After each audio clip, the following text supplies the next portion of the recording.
Let's get to Randwick because it is Everest Day and it has become an absolute behemoth of a race. There is no doubting that. Let's get to the track conditions. Randwick, out 3 metres the entire circuit. Here's the trick for the punters and you'll probably provide an update maybe on Saturday morning for the crew because it's just going to be dependent on how much rain we possibly get Friday evening because there's no doubt right now it's in the good range, but it has the possibility of falling into the soft range. So we're going to wait for that. But overall, how do we think this track will play? Yeah, look, overall, I think there would be no disadvantage being hard up sort of down on the rail lanes 1 and 2. It's just a slight advantage being in lanes 3 to 9. That's what we're looking at, that through the middle, as we say. So I'm just having a look here. I don't think they'll see too many winners wider than lane 10. Now, obviously, we'll have to get the update if the full 8 mils comes on Friday. So they're sort of saying here there'll be a slight advantage to sitting forward of midfield in that first 6 or 7, but not necessarily leading. So not so much what we saw at Rosehill last week where it was, a fairly decisive advantage to be in the first 4. This is a little bit sort of fairer, and I think you'll probably just see them darting through the middle part of the track. And that means horses that you probably don't want to be drawing too wide because you have to go too far back or you're going to be covering ground 3 off the fence, which is just, there's no advantage. You're probably looking for those low to mid draws still, horses that can be in the spot. You're going to need a touch of luck at the top of the straight to get the gap. But those that can get it are going to be the ones to beat. Beautiful. Okay, so that's how we think this track will set up. Obviously, rain going to be very vital to the dryness and possibly the chances of the favourite as we get to the points bet market for the Everest. And I talk of Ying Rising, the Hong Kong superstar, 14 from 16. Puts himself on speed. We'll get to the map shortly, but he is in the red and understandably so. We spoke about it. We did a Foxfire on it on Monday and it got some really interesting views there, Nico, in terms of what was actually happening with the market and what was going to happen with this horse. Again, we've got a lot to play out. I think it's just going to be one of the most brilliant views of all time is to see actually what this market does before we even see these gates open on Saturday afternoon. He's favourite, clear-cut favourite, understandably so. Then we sort of go out to Jolly Star, Jimmy Star, Briasa. War Machine sort of tightened up a little bit since the barrier draw off that big performance at Flemington, albeit in lower class. It's a race full of really, really good horses, as it should be when it's worth $55 billion. More importantly here, the speed map. What are we doing? Because is Ying Rising going to get a couple of bunnies? Yeah, yes, he will. He doesn't have to lead in his races. He's got the fastest raw speed out of the barriers out of any horse in this race. Now, I'm using sectional data from Hong Kong versus Australia, so slightly different tracks and stuff like that. So, I can only go off what's in front of me. Yeah. But, this horse runs 11.2s, 11.3s as an average 200-metre split through his first section. So when he's right, his first up win in Honkers, mate, that was electric what he did out of the barriers there. And even in that trial last week, which I know I potted, after 10 metres, he was like a length in front of them virtually. So his gate speed is absolutely phenomenal. The thing for him is the ham in the sandwich in the speed map. You got Marzu underneath him who's going to kick up. An overpass out wide is going to come across. So what I thought Zach might do is he'll come out and let Ying do his usual thing and be real positive out, but he won't necessarily want to cross to the rail straight away. He'll give Marzu the chance to kick up because by doing that, an overpass won't want to be 3 wide, no cover. No, overpass won't want to take a sit. He'll want to go and sit at least outside lead, if not go right on with it. By doing that, those first 2 horses go in front of him, and then he might get that lovely loose trailing position that we see in horse racing so often. And if you're on that horse in the run, you're just sitting there like just getting ready to queue up and collect. And that is where you're tagging the first 2 horses. You're sort of 1.5 off the fence. You're not quite following the horse that's outside lead. You're just in that lovely zone. And you've got a good sort of 1.5 to 2 lengths behind you before you've got a horse on your clacker. Just with that, mate, I think it's really important to highlight what you're saying there because I think it's a bit of a misnomer to suggest in really fast-run races it's all for the back markers. What you're suggesting right here, right now is you're 100% right. It is that horse that just sits off them in the loose. And to be honest, I think Ying Rising, if he finds that spot, he would want Marzu and Overpass to go as fast as they can Because then all of a sudden, the gap between Ying and, say, the next horses, whether it be War Machine or Jolly Star or Briasa or whoever, becomes a little bit extra. And all of a sudden, they have to then get out of their comfort zone earlier than they probably would like to actually then catch the rest of them, a.k.a. the peloton. Like, they're the peloton. They got to catch the leaders. So you're right. We talk about it a lot, but this kind of scenario, if Marzu and Overpass are to go really, really fast, and Ying's to find the spot that you've got him, he's going to be mighty hard to beat.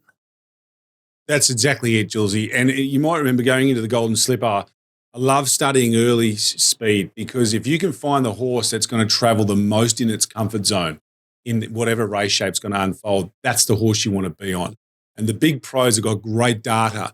They pull it through and they go, well, this horse and this horse are the ones that are going to be the most comfortable on this speed, whether it's fast or slow. Yep. And the horse that's got the most natural speed in this race is Ying Rising. So what he doesn't want a dawdle early where he can then kick off it. He actually wants most of these horses to be outside their comfort zone whilst he's still in his comfort zone. That's what's going to win him the race on Saturday if he can win. And that's if he's at his top. So that's how I think the first three will play out. And I think Zach, being the master tactician, will say, well, look, I'm going to come out and look for the top spot. If they hand it to me, they hand it to me. But I don't think they'll hand it to me. And I'm going to allow Marzu and Overpass to go up my inside and across me outside to ensure there's good pace in the race, and I get that lovely drop. And then if Jolie Star, who you can see on the map, wants to grab my back, she's going to have to come outside the usual comfort zone that she's in races. And that is going to diminish her chances. So too War Machine. And then I think Briasa, Jimmy Star, if there are going to be horses three wide, now if they go real quick in front, the gaps usually appear, they should be able to race in pairs. But if they don't, I think Briasa probably ends up three wide, no cover. Yep. And if you're smart on Jimmy Star, knowing that he's got a 1,400-metre Group 1 win under his belt, you probably just grab the back of Briasa rather than going back to the tail of the field. And I know covering ground in fast-run races isn't ideal, but I think if he goes back, he's going to find it hard to win. He's just got to hope that he's good enough to sit three wide with a bit of cover. Shenandoah probably grabs his stablemate's back, Jolie Star. Tempted, I think, ends up on War Machine's back. Now, Craig might, the one little caveat now as we get to this, the peloton as we call it, is Craig might kick up, and sort of similar to what we said with Athanatos 7 days ago, Julesy, and he did kick up on Athanatos. He might go, if I kick up on Tempted, that forces Jolie Star potentially three wide, and she might have to then make a call. So he's also a master tactician, Craig. He thinks about things. He's meticulous in his thoughts. And I ran into him, side story, I ran into him on holidays, and his family and our family were having a chat. And the guy was even meticulously weighing up what he was going to. No, it was up in Byron over there this summer, and he was riding at the Gold Coast, and the meeting got rescheduled and all that kind of jazz. So he came down and stayed. Keep your family safe, okay? You just keep your family safe. Yeah. And he was even going through the different options for how they could play out their day. It was amazing. It sounded like he was talking about a horse race. I'm just sitting there thinking, I'm just going to sink cans and stay in the pool and get some like chicken burgers delivered, you know? I don't know. See what happens. He had it all planned here. So I know how he thinks now. He might be tempted, dare I say it, no pun intended, to kick up and hold that spot. And that could cause a little bit of a headache for some of these other jockeys around him. I think Angel Capital's drawn really well for him. Yeah. Because he needs to just flop out and find a bum straight away. And from barrier 3, he gets the opportunity to do that. He's got a monster finish on him, but he cannot see clear air at all. We saw it in the trial. He saw clear air and he's throwing his head around like you on a Saturday night. So that's how I see the map unfolding, mate. I think Ying Rising, what Zach does, I'm going to watch him. It's a fascinating race. It's worth $20 million. Aside from that, you got the Hong Kong genius in Zach Purden. The first 100, 200 metres, just watch what he does. Yep. Whatever he does is going to set up what's going to happen for the race. And then also watch Craig Williams on Tempted. They're the two keys to this speed map, in my opinion. Love it. What do you want to do with the race overall? Yeah, look, I can't. I've potted Ying Rising, so I'm going to stick solid there. I think Jolly Star probably gets the right map, but I just feel like we know where she's at. She's consistent. She's kind of like Bella Nipotina in 2025. If the others don't perform, then I think she probably wins the race.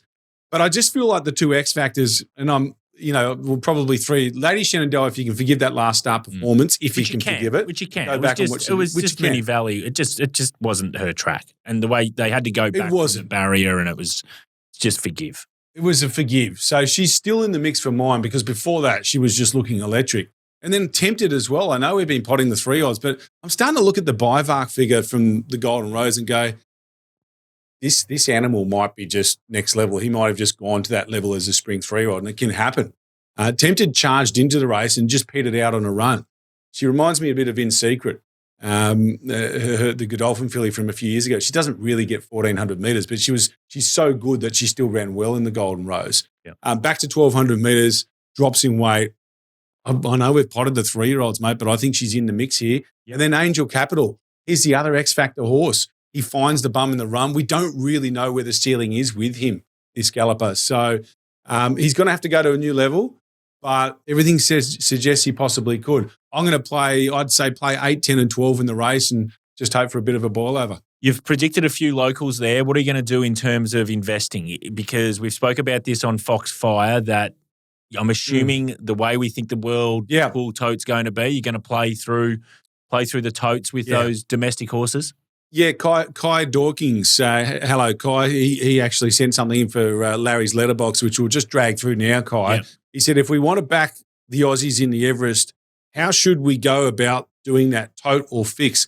Got to play into that world tote, don't you? Got to use that to your advantage. We saw what happened with Treasure of the Moment last weekend. We saw what happened with, who was it before? The main one, the best example for a race like this, and we spoke about it on Foxfire, was the Romantic Warrior situation, the Hong Kong horse in the Turnbull Stakes. And Gold Trip SP is $19, but you get $30.45 on the tote on the day. So that was it. That's our best, closest example to probably a real unicorn, which Ying Rising is with this race. Yeah, and I think just back the 3 of them, Kai and anyone else, I'd just back them on the tote. And to be fair, I think the tote's probably not a bad play anyway, and particularly now with Ying Rising the world tote in play.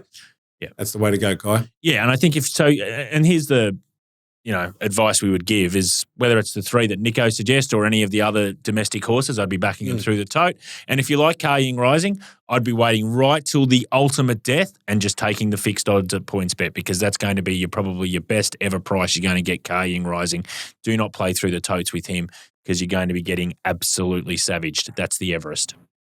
Chances are you're about to lose. For free and confidential support, call the number on the screen or visit the website.